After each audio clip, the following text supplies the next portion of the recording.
नमस्कार दोस्तों, मैं विवेक और हम आज कल की बात को ही कंटिन्यू करेंगे कि हमारे अंदर की जो बेचैनी है वो बाहर की सारी प्रॉब्लम्स का कारण है। तो एक स्टेटमेंट है, the first step towards solving any problem is to acknowledge that there is one.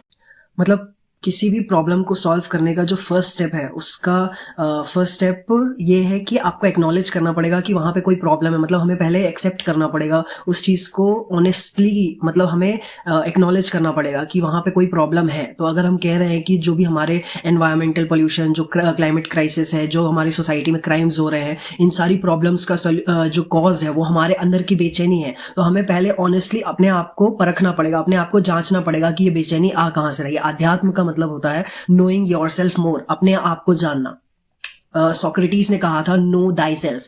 और बहुत सारे लोग ये कहते हैं कि आप ट्रैवल करते हो तो बाहर आप जितना निकलते हो तो आपको अपने बारे में पता चलता है, बट कहीं ना कहीं एक स्टेटमेंट ये भी बहुत ज़्यादा फेमस है कि if you want to travel somewhere, travel within. मतलब आप अपने अंदर झांके, आपके दुनिया की जो भी प्रॉब्लम्स है, आपकी लाइफ में जो भी प्रॉब्लम्स है, चाहे वो करियर को लेके हो, चाहे रिलेशनशिप के हो, आपके सारी प्रॉब्लम्स का सोल्यूशन आपके अंदर से ही निकलेगा। बट इस स्टेटमेंट का मीनिंग क्या है कि हमारे अंदर से सोल्यूशन निकलेगा, मतलब हमको कोई भविष्यवाणी होगी, सपने में हमारे सॉल्यूशन आएगा? नहीं।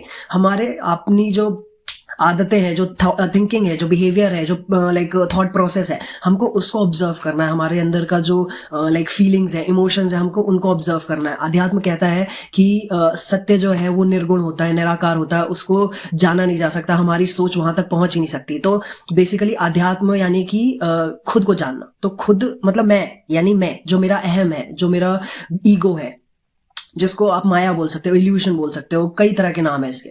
तो आप इसको किसी भी नाम से बुलाओ। तो हमारा अध्यात्म यानी कि अध्यात्म कहता है कि हमें खुद को जानना है। तो खुद को यानी कि मुझे जानना है, जो अहम है, मेरा ईगो। तो हमारे अंदर जो थॉट्स चल रहे हैं, जो कह सकते हैं कि भाव आ रहे हैं, चाहे वो मोह का हो, चाहे वो लस्ट हो, चाहे डिजायर हो, चाहे ग्रीड हो, XYZ, कोई भी इमोशन हो, फीलिंग हो, वो सारा कुछ हमारे अंदर से आ रहा है। बट हमारे अंदर से कहाँ से आ रहा है? हमको हमारे अंदर थॉट्स तो आते हैं, बट कहाँ से आते हैं हमें ये नहीं पता ना। हमारे थॉट्स को मतलब एक मिरर है कि वो पीछे देख सकें कि उसका सोर्स क्या है। तो एक चीज ये बोली जा रही है कि अध्यात्म में कि जो हमारे थॉट्स हैं वो हमारे नेचर से आते हैं, जो हमारी वृत्ति है, जो हमारी वृत्ति है। तो वृत्ति कैसी है? हमारी हमारी वृत्ति एनिमल की है। मतलब एनिमल हम लाइक उसमें काउंट होता है ना, मैमल्स में। So we have a mammalian breed, हम लोग एनिमल्स ही हैं। तो हमारे जो थॉट्स आते हैं उसी प्रवृत्ति से उठ के आते हैं। सो लस्ट, ग्रीड, फियर, डिजायर, ये बेसिक जो लाइक कह सकते हैं इमोशंस है। और यही इमोशंस हमारे अंदर थॉट्स पैदा करते हैं। वो थॉट्स किसी भी चीज के हो सकते हैं। किसी के लिए हम अगर कुछ अट्रैक्शन होगा या फिर कुछ डिजायर होगी, लस्ट होगा, वो हमको फील होगा किसी दूसरे पर्सन की तरफ या किसी दूसरी चीज की तरफ। हमारे अंदर होप्स होती हैं, एक्सपेक्टेशंस होती हैं, ये सारे के सारे मतलब भाव हैं हमारे अंदर, इमोशंस और फीलिंग्स, ये सब उठ रहे हैं। ठीक है, ये हमारे नेचर से ही आ रहा है।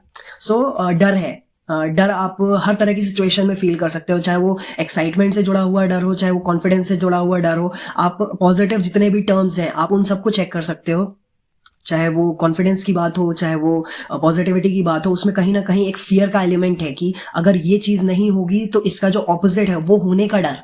यानी पॉजिटिव, अगर हम बोले कि पॉजिटिविटी अगर हम फील करना चाहते हैं, कॉन्फिडेंट फील करना चाहते हैं, तो उसमें कहीं ना कहीं एक डर भी ये होता है कि हम नेगेटिविटी एक्सपीरियंस ना करें या फिर ये पॉजिटिविटी जाए नहीं। कॉन्फिडेंस हम फील करना चाहते हैं तो कहीं ना कहीं अनकॉन्फिडेंट और एक बेसिकली डर बना रहता है हमारे अंदर कि ये कॉन्फिडेंस कहीं चला ना जाए। तो ये फियर एलिमेंट हर जगह होता है, चाहे वो हम पॉजिटिव सिचुएशंस की बात करें या फिर किसी नेगेटिव सिचुएशन की बात करें। तो ये सारे भाव हमारे अंदर कहाँ से आ रहे हैं? हमारी वृत्ति से आ रहे हैं। जो हमारे इमोशंस, फीलिंग्स, थॉट्स, वो सब कहाँ से आ रहे हैं? हमारी वृत्ति से आ रहे हैं। अब भगवत गीता में पहला अध्याय अर्जुन का जो है वो, उसमें हर तरह की प्रॉब्लम्स बता रहा है कि मैं अपने इन रिलेटिव्स को, कौरवों को क्यों नहीं मारूंगा। वो कह रहा है कि मुझे पूरे धरती, आकाश, पाताल, मुझे लाइक हेवन, हेल और अर्थ, तीनों का भी मुझे अगर साम्राज्य मिलता हो तो भी मैं इनको नहीं मारूंगा। ये जो मेरा यहाँ पे राज्य है, मैं इसकी गद्दी के लिए क्यों ही मार दूं इन लोगों को। और इवन यहाँ पे दो क्वालिटीज हैं अर्जुन की जो हमको देखने लायक है कि अर्जुन एक तो लाइक मोह, मतलब प्रेम है उनका अपने साथी, संगति और जो रिलेटिव्स हैं उनकी तरफ, जो कौरव है उनकी तरफ उनका प्रेम है, बट विशुद्ध प्रेम नहीं है, मोह ज्यादा है। ठीक है। और दूसरी क्वालिटी ये, मतलब पहली क्वालिटी में अर्जुन जो स्थूल जगत है, मतलब जो मटेरियल ग्रॉस चीजें हैं, चाहे वो राज्य का सिंहासन हो, चाहे वो अपनी जान ही क्यों ना हो। वो अपनी जान को भी नहीं कह रहे हैं कि मैं अपनी जान भी, अगर ये लोग भी मुझे मारेंगे तो भी मैं इन्हें नहीं मारूंगा, वो अपनी जान की भी परवाह नहीं कर रहे हैं। तो यहाँ पे वो स्थूल जगत जो ग्रॉस वर्ल्ड है, मटेरियल वर्ल्ड, उसको इग्नोर कर रहे हैं, उसको कम इंपॉर्टेंस दे रहे हैं एज कम्पेयर टू जो लव है, जो मोह है, उस चीज को, वो प्रेम को वो बहुत ज्यादा इंपॉर्टेंट दे रहे हैं, जो कि एक सूक्ष्म चीज है, माइक्रो लेवल की चीज है, बट वो उसकी इंपॉर्टेंस ज्यादा है। ये चीज अर्जुन को पता है। दूसरी चीज वो इस पूरे कुरुक्षेत्र में वो ये कह रहे हैं कि कृष्ण, आप ये जो रथ है उसको दोनों सेनाओं के बीच में, मध्य में खड़ा करो, और मैं जांचना चाहता हूँ, मैं देखना चाहता हूँ, मैं कुछ जानना चाहता हूँ। तो यहाँ पे एक चीज ये समझ में आ रही है कि अर्जुन जो है वो इस समय भी वो कोई भी चीज इंस्टेंट नहीं करना चाह रहे हैं, वो मतलब स्पॉन्टेनियस नहीं है, कुछ भी चीज में हड़बड़ी नहीं कर रहे हैं, वो चीजों को जानना चाह रहे हैं, परखना चाह रहे हैं। बेसिकली दोनों तरफों की जो सेनाएं हैं उनको देखना चाह रहे हैं, खुद को देखना चाह रहे हैं कि मैं यहाँ पे क्यों हूँ, क्या कर रहा हूँ। तो ये दो जो क्वेश्चन कह सकते हैं क्वालिटीज हैं, मतलब जो क्वालिटीज अर्जुन की हैं, वो हमको आध्यात्म से, मतलब पहले अध्याय से हमको सीखने को मिलता है कि हमारे जो मतलब जो अर्जुन है उसके अंदर जो मतलब प्रॉब्लम्स हैं, जो उसके अंदर केओस है, एक द्वैत चल रहा है, मतलब उसके अंदर जो एक लड़ाई चल रही है कि मुझे इन लोगों को मारना है कि नहीं मारना है, और अगर मारना है तो क्यों मारना है। तो वो कहीं ना कहीं एक सिंबल है हमारी लाइफ का, और हमारी जो हमारे अंदर जो मतलब कॉन्फ्लिक्ट है, जो हमारे अंदर एंग्जाइटी है, एग्जिस्टेंशियल एंग्जाइटी, उस चीज का सिंबलिज्म है। और हमें इस चीज को समझना है कि आध्यात्म हमें क्वेश्चन करने के लिए कह रहा है। हमें ये नहीं कह रहा है कि कोई कुछ भी प्रॉब्लम का सोल्यूशन बताए उस चीज को मान लेना, हमें सिर्फ चीजों को क्वेश्चन करना है। That is the first step. हमें एक तो ऑनेस्ट होना है, दूसरा हमें चीजों को क्वेश्चन करना है। तो आज के लिए इतना ही। Thank you. Share with as many people as you can.